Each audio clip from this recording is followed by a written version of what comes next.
Perkenalkan, nama saya Fikri Ilmi. Saya akan mempresentasikan tulisan saya yang berjudul Staycation dan Ecolodge sebagai representasi konsep ekowisata dalam mengembangkan pariwisata berkelanjutan di era new normal. Konsep ekowisata di dunia pertama kali diperkenalkan oleh Ceballos dan Lacus Rain pada tahun 1987. Kemudian, The Ecotourism Society pada tahun 1993 menyempurnakan konsep ekowisata dengan mendefinisikan sebagai suatu perjalanan bertanggung jawab pada lingkungan alami yang mendukung konservasi dan meningkatkan kesejahteraan penduduk setempat. Selain menghadirkan pariwisata yang eksklusif bagi wisatawan dan memberikan pengalaman menikmati objek wisata alam yang telah tersedia, ekowisata akan lebih maksimal bila dapat memadukan akomodasi yang selaras dengan konsep ekowisata. Ecolodge adalah pondok wisata yang bergantung pada alam yang berupaya memenuhi filosofi-filosofi dan prinsip-prinsip ekowisata. Prinsip-prinsip tersebut termasuk desain, konstruksi, dan operasi yang bertanggung jawab terhadap lingkungan. Pembukaan kawasan wisata di tengah pandemi tentunya menjadi tantangan yang berat. Saat ini pariwisata bukan hanya berkewajiban memuaskan pengunjung, namun juga berkewajiban mencegah penyebaran coronavirus disease, serta menjamin kesehatan pengunjung selama berpariwisata.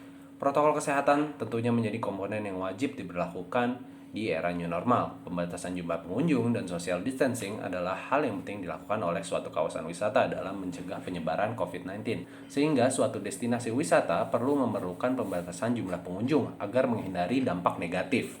Matheson dan Wall tahun 1982 menjelaskan bahwa daya tampung objek wisata adalah kemampuan areal kawasan objek wisata yang dapat memenuhi kebutuhan wisatawan secara maksimum tanpa merubah kondisi fisik lingkungan tersebut. Perhitungan kapasitas pengunjung dihitung menggunakan metode yang dikemukakan oleh Cifuentes pada tahun 1992. Antara lain adalah daya tampung real, daya tampung fisik, dan daya tampung efektif. Konsep tersebut merupakan jembatan antara pariwisata dan konservasi alam. Namun, setelah adanya COVID-19, nampaknya konsep tersebut memiliki manfaat tambahan, yaitu sebagai representasi dalam menjalankan protokol kesehatan, yakni pembatasan jumlah pengunjung dan social distancing.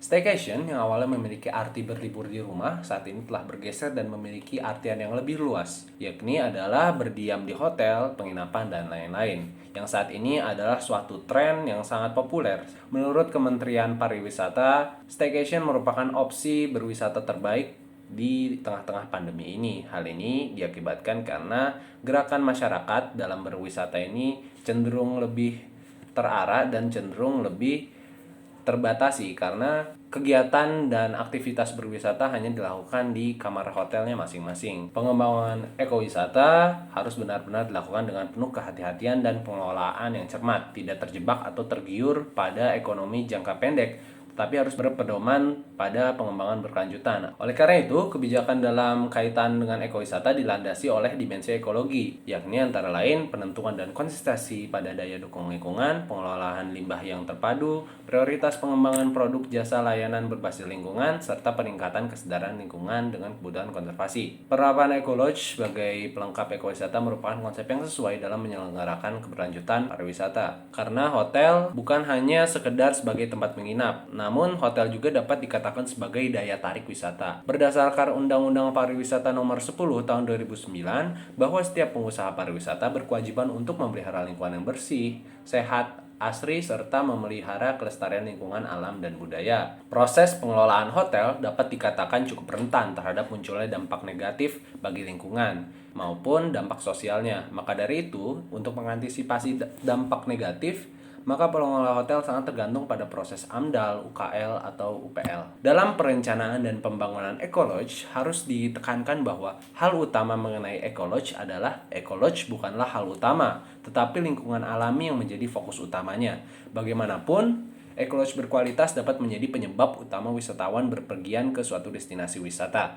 Ecolodge yang baik adalah yang memenuhi kriteria berikut, yang antara lain adalah melindungi komponen alam dan budaya di sekitarnya, selama konstruksi memanifestasikan pengaruh minimal terhadap lingkungan, menyatu dengan lingkungan, menggunakan alternatif konsumsi air berkelanjutan, melakukan metode yang hati-hati terkait limbah dan air limbah, unggul dalam bekerja sama dengan penduduk lokal, menerapkan program pendidikan ekologis pada karyawan dan wisatawan, serta memberikan kontribusi terhadap pembangunan berkelanjutan masyarakat melalui kegiatan penelitian. Sebelum melakukan pembangunan Ecolodge, perlu diadakan riset mengenai keadaan alam di lokasi tersebut.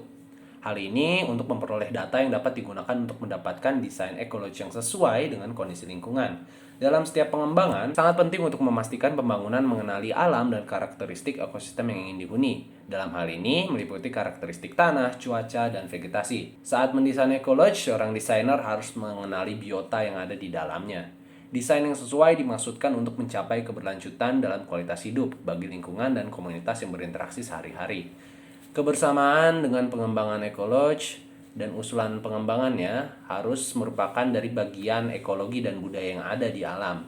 Dalam kasus pengembangan ekologi, sangat penting untuk memastikan masyarakat adat tidak hanya menyetujui itu, tapi juga ekologi tersebut dapat dianggap sebagai bagian dari mereka. Sebagai contoh, apabila ekologi dibangun di kawasan hutan, maka material eksterior bangunan harus didominasi oleh kayu agar tampilan bangunan tersebut menyatu dengan alam. Ditambah dengan warna bangunan yang berwarna coklat agar menyerupai pepohonan di sekitarnya. Sangat penting untuk menyadari bahwa apapun tujuan ekologi, keadaan alam yang dianggap sebagai komoditas yang berharga tidak boleh diganggu oleh setiap implementasi desain oleh perancang. Konsep konstruksi berkelanjutan menggabungkan dan mengintegrasikan berbagai strategi selama desain. Konstruksi dan operasi proyek pembangunan, bahan dan produk bangunan hijau merupakan salah satu strategi penting dalam desain bangunan. Staycation merupakan representasi perintah pemerintah untuk berdiam diri dan menjaga jarak, tentunya dengan cara menyenangkan di masa pandemi. Protokol kesehatan yang ketat harus diterapkan baik oleh pengelola destinasi maupun oleh wisatawan itu sendiri. Ekologi merupakan jawaban sebagai akomodasi ramah lingkungan dalam menunjang staycation, sedangkan ekowisata adalah keseluruhan konsep yang menjembatani berbagai kepentingan. Hal ini bertujuan untuk memajukan pariwisata Indonesia yang berarti memajukan pula roda perekonomian Indonesia dan senantiasa menjaga kelestarian lingkungan sehingga nantinya pariwisata dan konservasi lingkungan bukan lagi merupakan hal yang bertolak belakang namun menjadi satu kesatuan yang saling menguntungkan satu sama lain.